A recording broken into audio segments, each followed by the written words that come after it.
Lecture में अपन लोग discuss करेंगे first order transfer function of step and ramp function. ठीक है, इसके पहले वाले लेक्चर में अपन ने देखा था first order transfer function of impulse function. ठीक है, या इम्पल्स रिस्पॉन्स का जो आपका ग्राफ निकल के आ रहा था डिकेइंग एक्सपोनेंशियल फंक्शन। ठीक है, सेम उसी टाइप का सॉल्व होगा ये।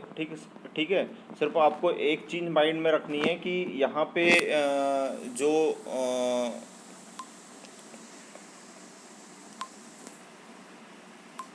इनपुट होगा, ठीक है, यहाँ पे जो इनपुट होगा वो आपका क्या अप्लाई हो रहा है। ठीक है, जैसे इम्पल्स की अगर बात करें तो इम्पल्स के केस में यहाँ पे डेल टी अप्लाई हुआ था। ठीक है, अगर रैम्प या स्टेप सिग्नल की अगर बात करें, स्टेप सिग्नल की अगर बात करेंगे तो यहाँ पे यू टी अप्लाई होगा।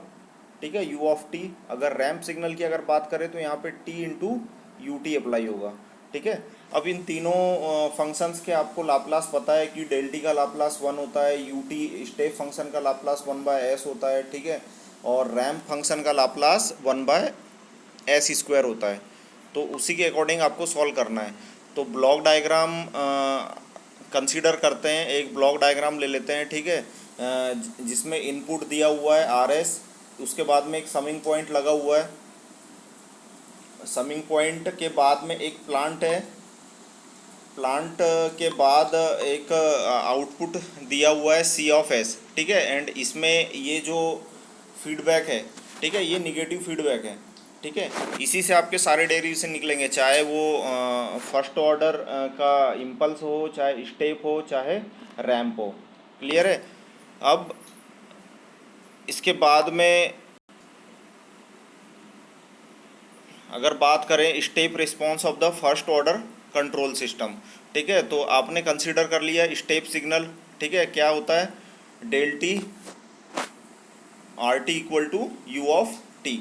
ठीक है, where R T equal to unit ramp function and U T equal to step function. ठीक है, अब आप किसके लिए सॉल्व कर रहे हैं इसको, स्टेप सिग्नल के लिए। स्टेप सिग्नल के लिए तो उसका वो क्या हो जाएगा,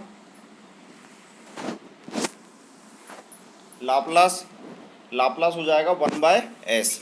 ठीक है, आपका प्रीवियस लेक्चर में एक इक्वेशन निकले था CS/RS इक्वल टू 1/1+ST। ठीक है, वहाँ से आप CS की जब वैल्यू निकालेंगे तो 1/1+ST इंटू RS आएगी। ठीक है, अब आपने इनपुट पे क्या अप्लाई किया हुआ है, इनपुट पे आपने अप्लाई किया हुआ है यूनिट स्टेप सिग्नल। ठीक है, स्टेप सिग्नल। अब आपको पता है कि इसका लाप्लास 1/s होता है, तो आप R(s) इक्वल टू 1/s इस इक्वेशन में पुट कर दो। इस इक्वेशन को इक्वेशन 1 नाम दे सकते हो। ठीक है, तो C(s) की वैल्यू क्या हो जाएगी, 1/1+ST इंटू 1/s। ठीक है, तो एक नया फॉर्म निकल के आ गया 1/s 1+ST+1। ठीक है, इसके बाद क्या किया था कि देखो जब भी अगर आपको ऐसी स्टेप कहीं पे नज़र आएगी तो उसका मतलब है कि आपको पार्शियल फ्रैक्शन लेना है।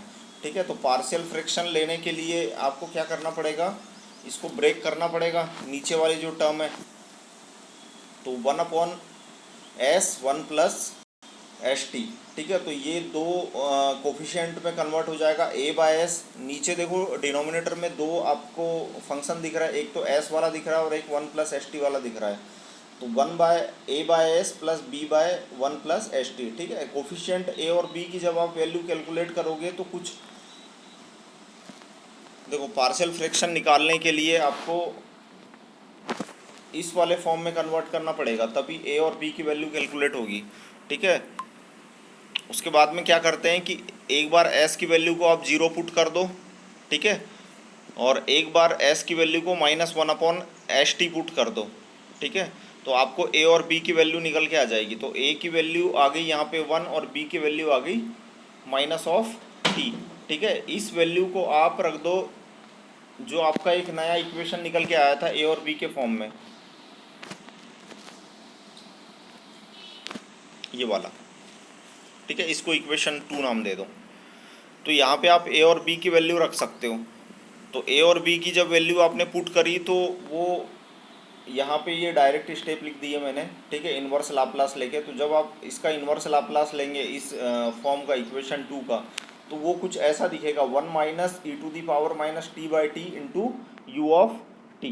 ठीक है। तो स्टेप रिस्पॉन्स सी टी की वैल्यू निकल के आ गई। अब इसमें क्या हो रहा है कि यहाँ पे देखो स्टेप जो टाइम रिस्पॉन्स होता है वो स्टेडी स्टेट और ट्रांजिएंट से मिलके बना होता है। ठीक है, तो यहाँ पे आपको दोनों पार्ट नज़र आ रहे हैं। ठीक है, एक तो स्टेडी स्टेट भी आ रहा है और एक ट्रांजिएंट भी आ रहा है। ठीक है, जिसकी ट्रांजिएंट टर्म क्या है, minus of e to the power minus t by t into u. ठीक है, और स्टेडी स्टेट टर्म क्या है, 1। ठीक है, तो और स्टेडी स्टेट टर्म क्या है, 1, या अगर आप यू टी के अंदर मल्टीप्लाई करेंगे तो यू ऑफ टी। ठीक है, अब इसका ग्राफ कैसे होगा, इसका ग्राफ देखो, आपने यूनिट पे क्या अप्लाई किया, इनपुट पे क्या अप्लाई किया हुआ है, स्टेप सिग्नल। इनपुट पे जो आपने अप्लाई किया है स्टेप सिग्नल, उसकी वैल्यू ये है। ठीक है, एंड आपका फाइनल जो ट्रांजिएंट वाला जो पार्ट है उसकी वैल्यू क्या होगी। ठीक है, उसका जो रिस्पॉन्स है वो कैसा होगा, वो इस टाइप से होगा। कहाँ पे जाके सेटल हो जाएगा, 1 पे जाके सेटल हो जाएगा। ठीक है, the value of unit step response c t is 0 at t equal to 0 and the for all the negative values of the t. ठीक है, तो ये इसका रिस्पॉन्स है। वैसे ही सेम आपका रैंप सिग्नल का रिस्पॉन्स होगा फर्स्ट ऑर्डर कंट्रोल सिस्टम के लिए। तो रैंप सिग्नल का जो फंक्शन होता है वो क्या होता है, r of t equal to t into u of T.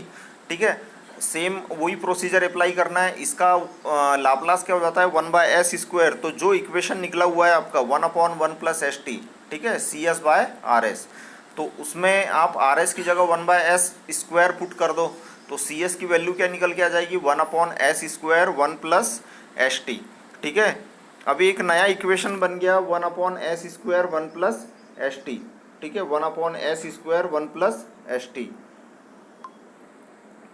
तो जब आप इसका पार्शियल फ्रैक्शन करेंगे तो ये 3 पार्ट में ब्रेक होगा। 3 पार्ट में क्यों ब्रेक होगा, क्योंकि नीचे डिनोमिनेटर में 3 फंक्शन आपको नज़र आ रहे हैं, s² मतलब 0 0 और st+1। ठीक है, तो ये 3 पार्ट में ब्रेक होगा, 3 कोफिशिएंट में ब्रेक होगा, a b c या k1 k2 k3। ठीक है, तो a/s² plus b/s plus c/1 + st 3 part हो गए इसके। ठीक है, अब आपको a b c की वैल्यू कैलकुलेट करनी है। ठीक है, सबसे पहले इसको इस फॉर्म में सॉल्व कर लो। ठीक है, इस फॉर्म में। ठीक है, एंड यहाँ से a b c की वैल्यू आप कैलकुलेट कर सकते हैं। ठीक है, तो ए बी सी की जब आपने वैल्यू कैलकुलेट की,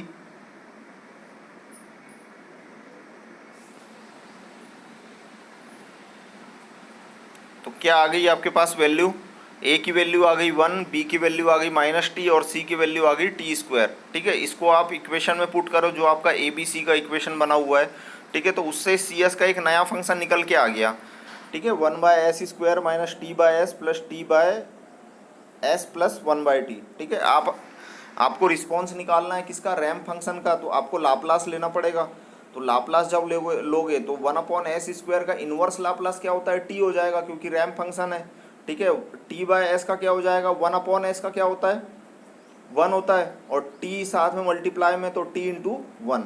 ठीक है, प्लस t इंटू, अब देखो नीचे वाले इसमें s प्लस 1/t की टर्म बन रही है। ठीक है, तो वो e के फॉर्म में कन्वर्ट होगा। मैंने बताया था क्लास में e⁻at का लाप्लास क्या आया था, 1/s-a। तो सेम उसी टाइप में 1 + s प्लस 1/t। ठीक है, तो e⁻t/t के फॉर्म में आ गया। ठीक है, अब इसका जो, अब देखो यहाँ पे जो ट्रांजिएंट टर्म है वो कौन सी है, t into e⁻t/t into ut, ये कौन सी टर्म हो गई, ट्रांजिएंट टर्म। और स्टेडी स्टेट टर्म क्या हो गई, सामने वाली। ठीक है, small t minus capital T into U T. ठीक है, आपने इनपुट पे क्या अप्लाई किया हुआ है, रैंप सिग्नल,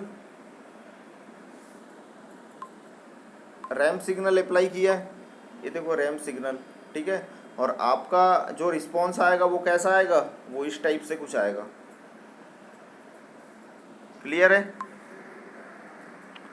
तो the ramp unit ramp response CT follow the unit ramp input signal for the all positive value of t, but there is a derivative of t units from the input signal।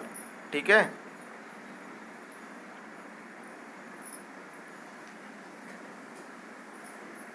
चलिए, ये तीनों function हो गए आपके। आपने unit impulse देख लिया, unit ramp देख लिया, यूनिट स्टेप देख लिया, ठीक है। तीनों का फाइनल रिस्पॉन्स क्या हो रहा है, ठीक है, और उसका आउटपुट क्या निकल रहा है और उसका फंक्शंस क्या क्या आ रहा है।